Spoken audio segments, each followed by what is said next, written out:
വല്ലാത്ത സൂക്കേട് തന്നെ വരുന്നുണ്ടോ? അത് നിരപ്പ സ്ഥലം ആന പിടിക്കും. ഞങ്ങളിതാ വല കെട്ടിട്ട് വരുന്ന വഴി പോയിട്ടില്ലേ, നാട്ടിൽ നിന്ന് അങ്ങോട്ട് വന്നവരാണേ. കാട്ടാണ്ട് തൊട്ടടുത്ത് നിൽക്കുന്നുണ്ട്. എന്നെ സൂക്കേടം നോക്കി മാറേ, ആന പിടിക്കുന്ന നിരത്തില്ല കേട്ടോ. നോക്കി എന്നെ അടുത്ത് പോയി നിൽക്കുന്നത്. ഇത്രയും വിവരമില്ലാത്തവരുണ്ടെന്ന് ഞാൻ ഓർക്കുന്നു. ഇവരെന്തോ ഒരു സംഭവം എന്ന് പറഞ്ഞ് നിൽക്കുന്ന കേട്ടോ. നോക്കി ഇത് കാട്ടാന സാധനം. ഇങ്ങനെയുള്ളവരൊക്കെ നാട്ടിൽ നിന്ന് വന്നിട്ട് ആനയെ പേടിപ്പിച്ച് വിട്ടാൽ ഇവിടെയുള്ള നാട്ടുകാരെ കൂടെ ആന പിടിക്കാൻ തുടങ്ങും. ഈ ആനയ്ക്ക് ഒരു കുഴപ്പമില്ലാത്ത ആനയാണ്.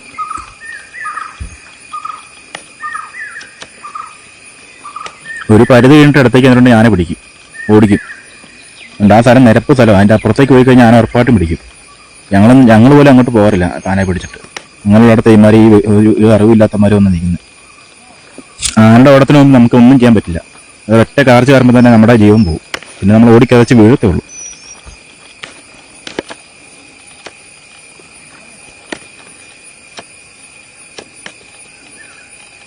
ആനന്മാരെ കണ്ടിട്ട് കാട്ടിലേക്ക് കയറി പോയേ.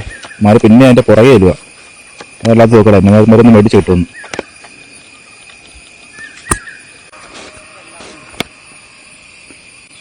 വല്ലാത്ത സൂക്കേട് തന്നെ വരുന്നുണ്ടോ? അത് നിരപ്പ സ്ഥലം ആന പിടിക്കും. വല്ലാത്ത സൂക്കേടായിരുന്നല്ലേ?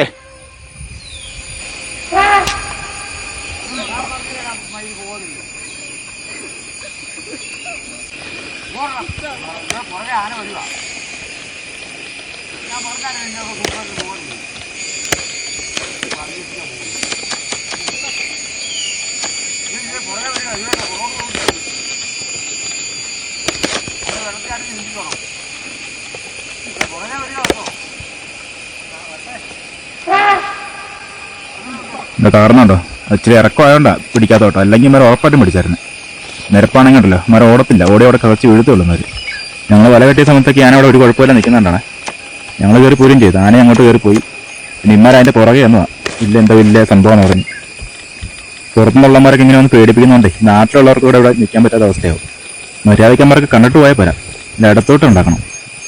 ഇനിയിപ്പം മനുഷ്യരെ ആരെ കണ്ടാലും ആന ഇങ്ങനെ ഓടിക്കാൻ തുടങ്ങും. ഇവിടുത്തെ നാട്ടുകാർക്കൊക്കെ അറിയാം, അതുകൊണ്ട് അടുത്തേക്കൊന്നും പോകത്തില്ല അവരൊക്കെ മാറിയൊന്നും മര്യാദയ്ക്ക് കണ്ടിട്ട് പോകത്തുള്ളൂ. ഈ കാടിനെ പറ്റി ഒരു അറിവില്ലാത്തവന്മാർ വന്ന് ട്രൈ പണി കാണിക്കുന്നത്.